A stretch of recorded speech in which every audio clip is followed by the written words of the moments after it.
India talks, आपकी सोच, आपकी आवाज। हरियाणा के बाद चलिए आगे बढ़ते हैं पंजाब के समाचारों की ओर। आपको बता दें कि भारतीय जनता पार्टी के पंजाब के प्रदेश अध्यक्ष सुनील जाखड़ ने केंद्र बजट को विकसित भारत के निर्माण की दिशा में एक ठोस कदम और मजबूत नींव बताया। उन्होंने विपक्ष की आलोचना करते हुए कहा कि आम आदमी पार्टी और कांग्रेस को अर्थशास्त्र की समझ नहीं है। जाखड़ ने कहा कि इस बजट में जालंधर, अमृतसर, लुधियाना, होशियारपुर, मोगा और फिरोजपुर जैसे शहरों को लाभ मिलेगा और इसका विकास काफी तेजी से होगा और गति मिलेगी। उन्होंने बताया कि बजट से पहले केंद्र वित्त मंत्री की बैठक में पंजाब के वित्त मंत्री ने सिर्फ उधारी सीमा बढ़ाने की मांग की है, विकास संबंधी कोई प्रस्ताव नहीं रखा गया। ਤੁਹਾਨੂੰ डायरेक्ट ਜਿਹੜਾ ਪੈਸੇ ਸੈਂਟਰਲ ਗਵਰਨਮੈਂਟ ਤੋਂ ਆਉਂਦੇ ਸਨ, ਪਿਛਲੇ ਸਾਲਾਂ ਦੇ ਅੰਦਰ 2,36,000 ਕਰੋੜ ਰੁਪਇਆ ਪਿੰਡਾਂ ਨੂੰ ਡਾਇਰੈਕਟ ਪੰਚਾਇਤਾਂ ਨੂੰ ਕੇਂਦਰ ਸਰਕਾਰ ਨੇ ਭੇਜਿਆ। ਹੁਣ ਜਿਹੜਾ ਪ੍ਰੋਵਾਈਡ ਕੀਤਾ ਉਹਨਾਂ ਨੇ ਅਗਲੇ 5 ਸਾਲਾਂ ਦੇ ਅੰਦਰ 4,36,000 ਕਰੋੜ ਰੁਪਇਆ, 2 ਲੱਖ ਕਰੋੜ ਰੁਪਇਆ ਪਿੰਡਾਂ ਦੇ ਵਾਸਤੇ ਡਾਇਰੈਕਟ ਪਿੰਡਾਂ ਨੂੰ ਜਾਊਗਾ, ਜਿਹਦੇ ਵਿੱਚ ਕੋਈ ਕਿਸੇ ਦੀ ਪੰਚਾਇਤ ਨਹੀਂ ਹੈ ਜਾਂ ਲੀਡਰ ਪੰਥੀ ਹੈ, ਜਿਹੜੇ ਵਿਚਾਲੇ ਆਪਦਾ ਟਾਂਕਾ ਲਾਉਣ ਵਾਲੇ ਲੀਡਰ ਹੈ, ਉਹ ਸਾਰੇ ਫਿਲਟਰ ਹੋਣਗੇ। ਡਾਇਰੈਕਟ ਪੈਸਾ 2 ਲੱਖ ਕਰੋੜ ਰੁਪਏ ਸਾਲ, ਉਹ ਗਿਣਤੀ ਨਹੀਂ ਆਉਂਦੇ ਇਹਨਾਂ ਦੇ ਕਿਸੇ ਦੇ। ਕਿਸਾਨ ਨੂੰ ਕੁਛ ਨਹੀਂ ਦਿੱਤਾ। ਕਿਸਾਨ ਦਾ ਸਾਹਿਬ 80,000 ਕਰੋੜ ਰੁਪਏ ਦੀ ਫਰਟੀਲਾਈਜ਼ਰ ਸਬਸਿਡੀ ਸੀਗੀ, ਹੁਣ ਵੱਧ ਕੇ 1,77,000 ਤੋਂ 1,76,000 ਕਰੋੜ ਪਹੁੰਚੀ ਖੜੀ ਹੈ। ਤੇ ਹੁਣ ਜਿਸ ਕਿਸਮ ਦੇ ਹਾਲਾਤ ਦੁਨੀਆ ਦੇ ਅੰਦਰ ਬਣ ਰਹੇ ਸਨ, ਉਹ ਅਜੇ ਪ੍ਰਾਈਸਿਸ ਵਧਣਗੇ। ਉਹਨੂੰ ਫਰੀਜ਼ ਕਰ ਰੱਖਿਆ ਪ੍ਰਾਈਸ ਨੂੰ ਵੀ, ਕਿਸਾਨ ਨੂੰ ਤਾਂ ਉਹ 5600 ਰੁਪਏ ਜਾਂ ਜਿਹੜੀ ਨੀਮ ਕੋਟਿਡ ਹੈ 5600, ਦੂਜੀ 5300 ਰੁਪਏ ਦੇ ਹਿਸਾਬ ਨਾਲ ਯੂਰੀਆ ਮਿਲੂਗੀ। ਆਪਣੀ ਕੰਜ਼ੰਪਸ਼ਨ ਸਾਰੇ ਹਿੰਦੁਸਤਾਨ 'ਚ ਖਾਦ ਦੀ ਸਾਰਿਆਂ ਨਾਲੋਂ ਜ਼ਿਆਦਾ ਹੈ। ਡਬਲ ਦਾ ਰਿਕਮੈਂਡਡ ਡੋਜ਼ ਜਿਹੜੀ ਹੈ ਯੂਰੀਆ ਜਿਹੜੀ ਹੈ ਉਹ ਲੋਕ ਦੱਬੀ ਜਾਂਦੇ ਆ। ਫਸਲ ਦਾ ਨੁਕਸਾਨ, ਜ਼ਮੀਨ ਦਾ ਨੁਕਸਾਨ ਹੋ ਰਿਹਾ, ਉਹਦੀ ਆਰਗੈਨਿਕ ਪ੍ਰੋਡਕਸ਼ਨ ਵੈਲਿਊ ਖਤਮ ਹੁੰਦੀ ਜਾ ਰਹੀ ਹੈ, ਉਹਦਾ ਸਾਰਾ ਨੇਚਰ ਖਰਾਬ ਹੈ। ਉਹ ਉਸ ਐਗਰੀਕਲਚਰ ਦੀ ਗੱਲ ਕਿਸੇ ਨੂੰ ਪਤਾ ਨਹੀਂ। ਕਿਸਾਨ ਮਾਰਤਾ ਜੀ, ਕਿਸਾਨ ਮਾਰਤਾ। ਤੁਸੀਂ ਕਿਸਾਨ ਵਾਸਤੇ ਕਰਦੇ ਕੀ ਪਏ ਹੋ? ਮੇਰਾ ਸਵਾਲ ਇਹਨਾਂ ਨੂੰ ਹੈ ਸਾਹਿਬ। लुधियाना में सीआईआई के प्रकार उपकार सिंह आहूजा ने बजट को लेकर कहा है कि कुछ उम्मीदें थीं जो पूरी नहीं हो सकी हैं। उन्होंने कहा कि सरकार को फर्म पार्टनरशिप और प्राइवेटाइजेशनशिप को लेकर यहां काम करने के लिए, यहां पर व्यापारियों के लिए इनकम टैक्स में राहत देनी चाहिए थी। उन्होंने कहा कि इंडस्ट्री सेक्टर, खासकर एमएसएमई के अंतर्गत चल रही इकाइयों को बैंक लोन में और सहूलियत मिलनी चाहिए थी। उपकार सिंह आहूजा ने आगे कहा है कि आसान कर्ज, कम ब्याज दर और टैक्स में छूट से उद्योग को मजबूती मिलेगी और रोजगार के नए अवसर पैदा होंगे। उन्होंने सरकार से आने वाले समय में उद्योग हितैषी फैसले लेने की उम्मीद भी जताई है। सब तो पहला मैं प्रेस वाले वीरों का बड़ा धन्यवादी हाँ। तुसीं साडे बड़े शॉर्ट जे मैसेज ते आए हो और चैंबर हर साल की तरह अपना जिहड़ा बजट दियां व्यूज़ अपने दिंदा। इंडस्ट्री के वक्-वक् व्यूज़ है, बट इन्हें compiled form I will share with you. ਇਹਦੇ 'ਚ ਅਸੀਂ ਬਜਟ ਤੋਂ ਪਹਿਲਾਂ ਸਰਕਾਰ ਨੂੰ ਕਾਫੀ ਪ੍ਰਪੋਜ਼ਲ ਭੇਜਿਆ ਸੀ। ਉਹਦੇ 'ਚ 2-3 ਇੱਕ ਇਹ ਸੀ ਵੀ ਜਿਹੜਾ ਇਨਕਮ ਟੈਕਸ ਹੈ ਉਹ ਪਾਰਟਨਰਸ਼ਿਪ ਕੰਸਰਨ ਔਰ ਪ੍ਰੋਪਰਾਈਟਰੀ ਕੰਸਰਨ ਤੇ ਅਰਾਊਂਡ 33% ਹੈ ਰਫਲੀ, ਜਦ ਕਿ ਜਿਹੜੀਆਂ ਪ੍ਰਾਈਵੇਟ ਲਿਮਟਿਡ ਕੰਪਨੀਆਂ ਉਹਨਾਂ ਦੇ ਘੱਟ ਹੈ, 20 ਤੋਂ 25% ਹੈ। ਸੋ ਅਸੀਂ ਇਹ ਬੇਨਤੀ ਕੀਤੀ ਸੀ ਕਿ ਜਿਹੜਾ ਇੰਡੀਆ ਹੈ ਉੱਥੇ ਮੋਸਟਲੀ 95% ਯੂਨਿਟ ਹੈ ਜਿਹੜੇ ਉਹ ਪਾਰਟਨਰਸ਼ਿਪ ਜਾਂ ਪ੍ਰੋਪਰਾਈਟਰਸ਼ਿਪ ਹੈ, ਉਹਦੇ ਤੇ ਇਨਕਮ ਟੈਕਸ ਘਟਾਉਣਾ ਚਾਹੀਦਾ ਹੈ। ਉਹ ਸਰਕਾਰ ਵੱਲੋਂ ਉਹਦੇ ਤੇ ਕੋਈ ਐਕਸ਼ਨ ਨਹੀਂ ਲਿਆ ਗਿਆ, ਇਹ ਇੱਕ ਨੈਗੇਟਿਵ ਪੁਆਇੰਟ ਹੈ। ਅਸੀਂ ਟੈਕਨੋਲੋਜੀ ਅਪਗ੍ਰੇਡੇਸ਼ਨ ਦੀ ਗੱਲ ਕੀਤੀ ਸੀ, ਕਿਉਂਕਿ ਜਿਹੜੀ ਸਾਡੀ ਲੁਧਿਆਣੇ ਦੀ ਇੰਡਸਟਰੀ ਖਾਸ ਤੌਰ ਤੇ ਜਿਵੇਂ ਕਿ ਟੈਕਸਟਾਈਲ ਇੰਡਸਟਰੀ ਹੈ, ਇੰਜੀਨੀਅਰਿੰਗ ਇੰਡਸਟਰੀ ਹੈ, ਸਾਡੀ ਜਿਹੜੀ ਤਕਨੀਕ ਹੈ ਅੱਜ ਵੀ ਜੇ ਦੇਖਿਆ ਜਾਏ ਤਾਂ ਅਸੀਂ 25 ਸਾਲ ਪਿੱਛੇ ਹਾਂ ਆਪਣੇ ਦੇਸ਼ ਦੇ ਦੂਜੇ ਸ਼ਹਿਰਾਂ ਤੋਂ। ਜੇ ਵਿਦੇਸ਼ਾਂ ਦੀ ਗੱਲ ਕੀਤੀ ਜਾਏ ਤਾਂ ਇੰਡਸਟਰੀ ਬਹੁਤ ਪਿੱਛੇ ਹੈ ਔਰ ਬੜੇ ਸੁਧਾਰ ਦੀ ਲੋੜ ਹੈ। ਔਰ ਇੱਕ ਕਪੈਸਿਟੀ ਬਿਲਡਿੰਗ ਲਈ ਵੀ ਜੇ ਅਸੀਂ ਸਾਈਕਲ ਦਾ ਸ਼ਹਿਰ ਕਹਿੰਦੇ ਹਾਂ, ਅਸੀਂ 3 ਕਰੋੜ ਸਾਈਕਲ ਸਾਲ ਦਾ ਬਣਾਈਦਾ, ਜਿਹੜੀ ਆਪਣੀ ਚਾਈਨਾ ਹੈ ਉਹ 30 ਕਰੋੜ ਸਾਲ ਦਾ ਸਾਈਕਲ ਬਣਾਉਂਦਾ। जालंधर के मॉडल टाउन में गुरुद्वारा साहिब के बाहर आम आदमी पार्टी के नेता लक्की ओबरॉय की हत्या कर दी गई है। आपको बता दें कि अज्ञात बदमाशों ने उनकी थार गाड़ी पर ताबड़तोड़ गोलियां चलाई, जिसमें लक्की को 5-6 गोलियां लगी हैं। लक्की को प्राइवेट अस्पताल ले जाया गया है, जहां उन्हें मृत घोषित कर दिया गया। इस घटना के बाद से जालंधर शहर में डर का माहौल बना हुआ है। सूचना मिलते ही पुलिस मौके पर पहुंची और इलाके को सील कर दिया गया है और जांच यहां पर शुरू कर दी गई है। पुलिस ने गोलियों के कई खाली कारतूस बरामद किए हैं। जिन्हें जांच के लिए यहां पर फॉरेंसिक टीम को सौंप दिया गया है। पुलिस ने शव को कब्जे में लेकर यहां पर आसपास के लगे सीसीटीवी कैमरों की फुटेज की खंगालना शुरू कर दिया है ताकि हमलावरों की पहचान की जा सके।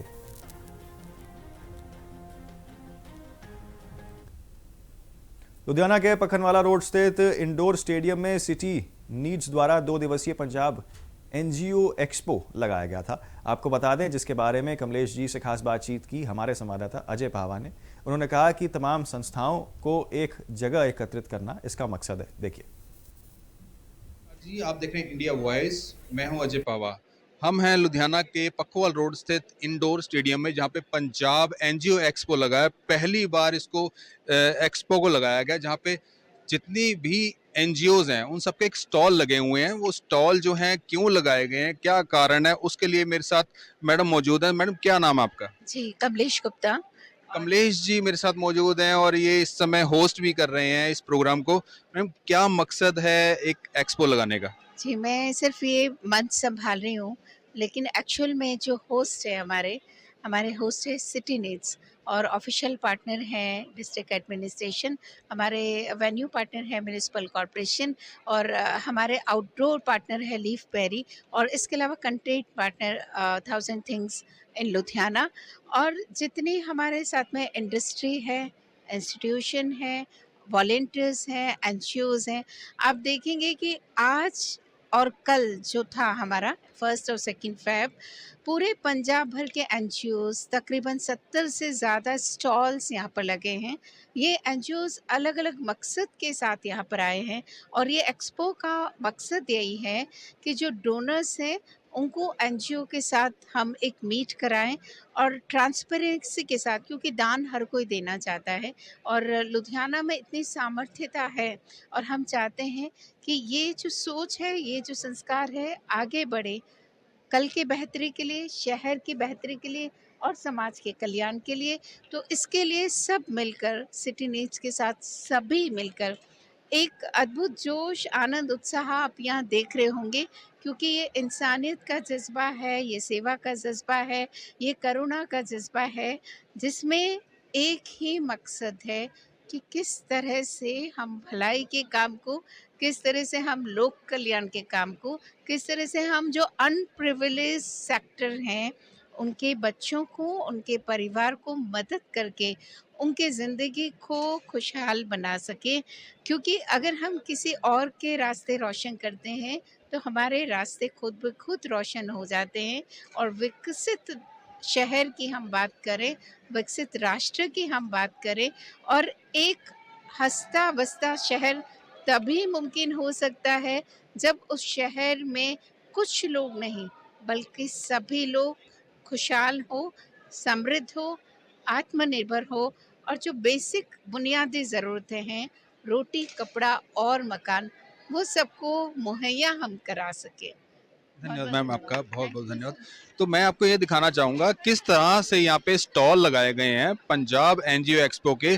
तो इस पे एक स्लोगन दिया गया है, दान की दिशा बदलो। मतलब कि जो भी आपके घर में कोई ऐसी चीज़ें होती हैं जो आप यूज़ नहीं करते हैं और थोड़ा बहुत यूज़ करने के बाद उनको आप कहीं ना कहीं फेंकने की कोशिश करते हैं, फेंका ना जाए, किसी के काम आ जाए, किसी ज़रूरतमंद के काम आ जाए। तो इस एक्सपो का लगाने का मकसद यही है। आप देखते रहिए इंडिया वॉइस। फिलहाल जो है एक बहुत छोटे से ब्रेक के लिए रुक रहे हैं, आप कहीं ना चाहे बने रहे सिर्फ इंडिया वॉइस पर। ब्रेक के बाद जो है फिर एक बार आप सभी का स्वागत है। आगे बढ़ते हैं बाकी खबरों की ओर। लुधियाना में केंद्र सरकार के निर्मल बजट को लेकर chamber of industrial and commercial के वाइस प्रेसिडेंट रविंद्र सैनी ने इंडिया वॉइस से खास बातचीत की है। इस दौरान रविंद्र सैनी ने कहा कि इस बार का बजट पूरी तरीके से इंडस्ट्री के हित में था। बजट के कई प्रावधान जो हैं वो थे जिसमें उद्योग जगत को मजबूती मिलेगी और आने वाले समय में इंडस्ट्री को बड़ा बूम जो है वो मिलने की संभावना उन्होंने जताई है। रविंद्र सैनी ने कहा कि सरकार ने इंफ्रास्ट्रक्चर, निवेश और रोजगार सृजन के पास जो है यहाँ ध्यान देने की बात कही है, जिसका सबसे बड़ा असर जो है वो कारोबारी माहौल को बेहतर बनाने में होगा। उन्होंने उम्मीद जताई है कि इस बजट से छोटे और मध्यम लोगों को भी सीधा फायदा मिलेगा। क्या कुछ उन्होंने कहा, आपको सीधे सुनाते हैं। हम खड़े हैं लुधियाना के CICU फोकल पॉइंट में, इंडस्ट्रियल चैम्बर है और मेरे साथ मौजूद हैं रविंद्र सैनी, एक इंडस्ट्रियलिस्ट हैं। बात करें बजट की, तो बजट जो पेश हुआ है निर्मला सीतारमण, केंद्र में लोकसभा में जो बजट पेश हुआ वो बजट इंडस्ट्री को कैसा लगा उसके बारे में बात करेंगे। सर, कैसा लगा बजट आपको इस समय जो हालात चल रहे हैं इंडस्ट्री के? Myself Ravinder Sani from Sanitech Engineers, Vice President of CISU Ludhiana. ये बजट कर्तव्य भवन दिल्ली से पहली बार निकला हुआ एक बजट है, जिसमें इंडियन गवर्नमेंट ने, आप देखोगे कि mega chemical hub, mega textile hub, mega semi conductor hub and mega biopharma hub बनाने की बात कही है। इससे इंडस्ट्री में बूम आएगा, बूम आने से निवेश होगा और निवेश होने से बेरोजगारी की जो अपने कंट्री में बड़ी प्रॉब्लम है वो सोल्व होगी। हाल ही में अगर देखा जाए जीएसटी से कहीं ना कहीं राहत दी गई है, जीएसटी को कैसे देखते हैं? देखो, जीएसटी में तो बजट से पहले ही राहत दे दी थी, तो इस बजट के में जीएसटी को इतना कवर नहीं किया गया। वो पहले ही ऑलरेडी दिवाली पे आपने देखा है दे दी थी, लेकिन इस बजट में इंडस्ट्री की डिमांड हमेशा यही रहती है भी जीएसटी में जो कई बारी कुछ ऐसी गलतियां हो जाती हैं जिसके कारण रात को तो आराम से सोता है इंडस्ट्रियलिस्ट, जो सुबह होती है तो जीएसटी वाले दरवाजे के सामने खड़े होते हैं और उठा के ले जाते हैं, उस पर फिर कार्रवाई की जाती है। इस समय वो जो चीजें हैं उनको थोड़ा विराम दिया गया है। नहीं, अभी जीएसटी के लिए देखो सरकार ने भी अभी चेयरमैन बनाए, हर विधानसभा में 2-3 चेयरमैन बनाया, आपने देखा है। तो ऐसे ही किसी के साथ कोई ज़बरदस्ती नहीं कर सकता, आप उनसे कांटेक्ट कर सकते हो। इस बजट में एमएसएमई के लिए, आम नागरिक के लिए, किसान के लिए, मजदूर के लिए कोई डायरेक्ट बेनिफिट नज़र नहीं आया, लेकिन जो गवर्नमेंट ने किया है बजट, ये इंडिया की इंटरनेशनल लेवल पे छवि को सुधारने के लिए ये बजट बनाया गया है। आप हाल- देखोगे कंटेनर जो यूज होते हैं एक्सपोर्ट में, वो पहली बार अब इंडिया में बनने शुरू होंगे। वो केमिकल हमेशा एक्सपोर्ट होता है बाहर से, अभी वो इंडिया में मेगा पार्क उसके बनेंगे। तो सेमीकंडक्टर जो चाइना अदर कंट्रीज से आप लेते हो, अभी वो इंडिया में बनेगा। वो बनने से आपकी जो इलेक्ट्रॉनिक्स आइटम है, एआई है, सब वो सस्ते हो जाएंगे। जो अगर इस इंडिया समय लेवल पे देखो तो ये बजट बहुत अच्छा है। इंडिया लेवल पे थोड़ा इसको तो समझने की जरूरत सो इस बजट को कह रहे हैं भी समझने की जरूरत है। बजट बहुत अच्छा है, इंडस्ट्रियलिस्ट जो डिमांड कर रहे थे उस डिमांड पे ये बजट जो है खरा उतरने की है। फिराक में है। तो कहने के सर एक लुधियाना को एयरपोर्ट भी मिल चुका है, जी एयरपोर्ट मिलने से कहाँ तक इंडस्ट्री को बूम मिलने के चांसेस हैं? सर, आप देखते ही हो लुधियाना में अगर फॉरेन से कोई हमारे कस्टमर आते थे तो दिल्ली तक आते थे, कहते थे दिल्ली आ जाओ आप मीटिंग के लिए, लुधियाना नहीं आएंगे हम। लेकिन अब डायरेक्ट फ्लाइट लुधियाना से आप देखोगे, चाइना में, अमेरिका में, हर जगह डायरेक्ट फ्लाइट जाएगी, तो उससे अपने कस्टमर लुधियाना आएंगे, तो नेचुरली सर बिजनेस बढ़ेगा। इस बजट को आप एज पर इंडस्ट्री लेवल कैसे देखते हैं और कितने नंबर देते हैं?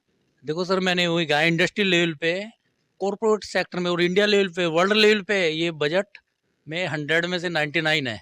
अगर आप देखोगे कि पर्सनल वे पे आप लोगे, direct benefit for any person, that I think 100 में से 50।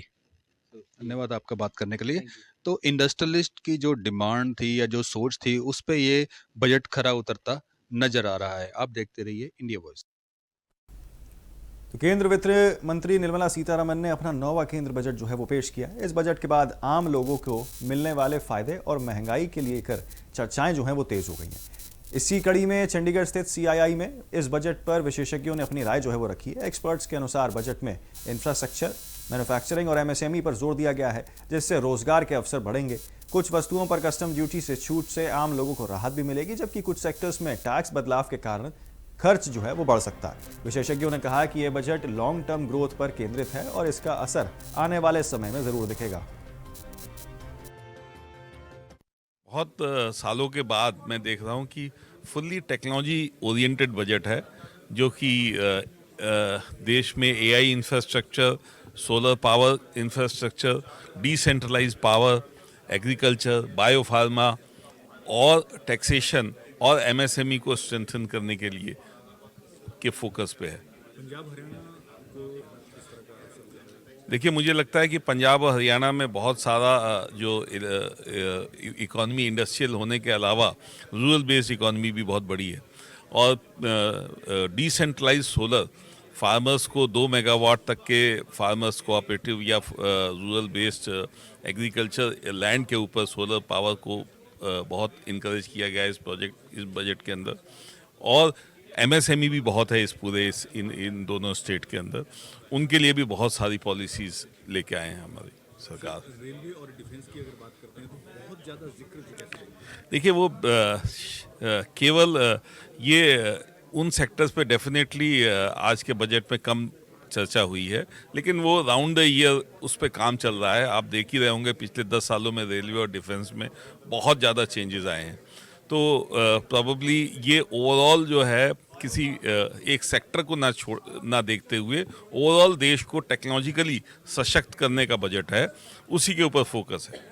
इस बजट हाँ, ये जो है ना देश को लॉन्ग टर्म में स्ट्रेंथन करने वाला बजट है। हर चीज़ जो है आपको जो दिखेगी कि हमें जो है कैसे भारत को विकसित भारत बनाना है, उसकी तरफ कदम बढ़ाने वाले सारे काम किए गए हैं।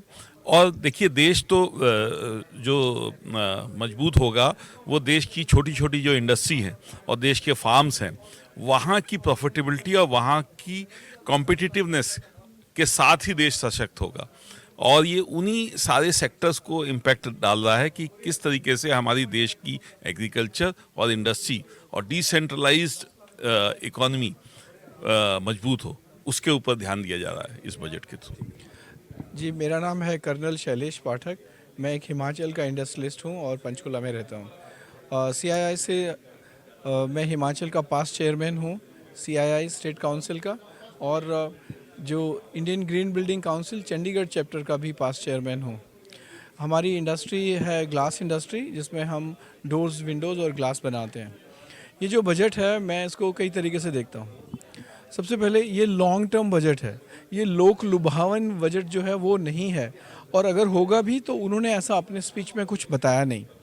जितनी स्कीमों के बारे में बात की है उनका असर हमें 10 से 15 साल में देखने को मिलेगा। 2-4 चीज़ों का मैं जिक्र करना चाहता हूँ, जैसे कि बायो फार्मा शक्ति, उसके ऊपर बहुत बड़ा एलोकेशन दिया है। पंजाब, हिमाचल और नॉर्थ में हम आयुर्वेदिक जड़ी बूटियाँ कह लें या अंग्रेजी दवाएं कह लें, इन सारी चीज़ों को काफ़ी बनाते हैं, तो हमारी इंडस्ट्री को इससे फ़ायदा होगा। अगर मैं स्पेसिफिक तौर पर हरियाणा की बात करूं, तो जो खेलो इंडिया है वो पहले एक खेल के तौर पर हो जाता था, खेलो इंडिया गेम्स, उसको सरकार ने एक मिशन बना दिया है। और हम हरियाणा की तरफ से देखें तो देश में सबसे ज़्यादा मेडल लाने वाला स्टेट है, तो हमारे खिलाड़ियों को उससे बहुत ज़्यादा प्रोत्साहन मिलेगा, हम और अच्छा कर पाएंगे। पंजाब में हमारी स्पोर्ट्स इंडस्ट्री है, जलंधर में और आसपास, खेलो इंडिया मिशन से उसको भी बहुत सारा फ़ायदा होने वाला है। इसके अलावा जो उन्होंने डेडिकेटेड फ्रेट कॉरिडोर, पहले 2 थे, अब उन्होंने उसको 7 में बनाया है, और हाई स्पीड ट्रेन्स के लिए भी हब बनाने की प्लानिंग है उनकी। अभी आपने थोड़े दिनों पहले देखा होगा किसी एक एयरलाइंस में तकलीफ़ होने से पूरा देश रुक गया था, और वो जो हाई स्पीड ट्रेन कॉरिडोर बन रहे हैं पूरे देश के अलग अलग हिस्सों में, वो उसी स्पीड में पहुंचा देते हैं जिसमें एयरक्राफ्ट हमें पहुंचाता है, तो वो मुझे बहुत अच्छा लग रहा है। 2 रेलवे की डायरेक्ट बात नहीं हुई, पर जो वो सब किए हैं वो हमारे आम आदमी के लिए और सभी के लिए बहुत ही अच्छा निर्णय है। ये बात यह है कि 1.5 घंटे के भाषण में वो बजट जिसके पेज हज़ारों होते हैं उसमें बताना बहुत मुश्किल है। तो मुझे लगता है अलोकेशन तो हर एक का होगा, और अगर उन्होंने नहीं बताया है तो जिस प्रतिशत में वो पहले से होता आया है वैसा ही प्रतिशत होगा। ठीक है, इसलिए वो हमें कल के अखबारों में या जब हार्ड कॉपी मिलेगी तब उसको हमें पता चलेगा। दूसरा आपने सवाल मुझसे पूछा था, पहले ये होता था सर कि हाँ ये सस्ता, हाँ, ये जो बीमारी है ये बजट वाली, ये हिंदुस्तान में ही है। हर आदमी को ना इतनी फ्रीबीज़ की आदत पड़ गई है कि टैक्स में हमें ये छोड़ दो, तो वो गलत तरीका है। जब बजट हमारा हमेशा लॉन्ग टर्म होना चाहिए, जिससे कि हम अपना विश्व में अपना स्थान बना सकें। इस वक्त अगर आप देखें, अमेरिका ने क्या हाहाकार मचा रखा है पूरी दुनिया की अर्थव्यवस्था के साथ, और उन्हीं की कुछ वजहों की वजह से आधा विश्व युद्ध की कगार पर पहुंच गया है। ऐसे में एक सेंसिबल बजट पेश कर देना सरकार की उपलब्धि होगी, क्योंकि वो सारी चीज़ें जो अमेरिका में हो रही हैं, यूरोप में हो रही हैं, मिडिल ईस्ट में हो रही हैं और लैटिन अमेरिका में हो रही हैं, उन सब पर हमें भी असर पड़ता है। हमारी तेल की अर्थव्यवस्था पर असर पड़ता है, हमारे एक्सपोर्ट पे असर पड़ता है। उसके बावजूद सरकार ने बगैर घबराए हुए अपने ऊपर आत्मविश्वास रखते हुए एक लॉन्ग टर्म बजट दिया है। इसके लिए सरकार विश्वास की क्या कहते हैं पात्र है। मैं उनका समर्थन करता हूँ, पर मैं इसको पूरी तरह से निकाल देना चाहता हूँ। आपने एक कहावत सुनी होगी कि किसी आदमी को एक बार मछली दे दो, आपने उसका एक बार का पेट भरा, लेकिन अगर आप उसे मछली पकड़ना सिखा देंगे तो आपने उसकी भूखे रहने की समस्या ही हल कर दी। ये है जो सरकार सब कुछ फ्री बांटती है, इसके ऊपर बिल्कुल विरोध है मेरा, और ये बंद होना चाहिए। यूरोप में अगर किसी को महंगाई भत्ता या बेरोजगारी भत्ता मिलता है तो उसे एम्प्लॉयमेंट एक्सचेंज में पूरे दिन खड़े रहना पड़ता है, और एम्प्लॉयमेंट एक्सचेंज में वो डिपार्टमेंट से पूछते हैं, हाँ आज आपको आदमी चाहिए। अगर वो कहता है हाँ मुझे ट्रैफिक मैनेजमेंट के लिए, तो जितने बेरोजगार हैं उनको उस दिन ट्रैफिक मैनेजमेंट के लिए भेज दिया जाता है। और किसी दिन ये होता है, अच्छा आज बरसात हुई है, नाली चौक हो गई, जो आदमी बेरोजगार भत्ता मिलता है जिसको, वो वहाँ पे जाके काम करता है। तो उसके अंदर ना ये फ्री का काम करके ही मिलता है। हाँ, और उसको फिर ये समझ में आ जाता है कि फ्री का नहीं, मैं अपनी चॉइस का काम करूँगा। अभी तक वो सरकार के हिसाब से काम करता है। तो ये जितनी भी फ्रीबीज़ हैं ये हम सबको भिखारी बना रहे हैं, है ना। हमारी स्त्रियों को क्यों हाथ फैलाने की ज़रूरत पड़े सरकार को, हमारे यूथ को। इस वक्त कोई बेरोजगारी नहीं है देश में। इंडस्ट्री के बाहर आप जाएं, हर जगह बड़े बड़े नोटिस लगे हैं, labour wanted, helper wanted, worker wanted.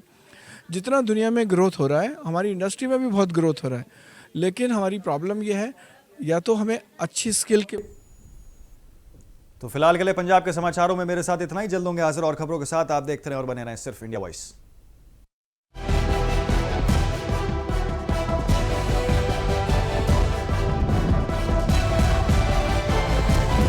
India voice, आपकी सोच, आपकी आवाज।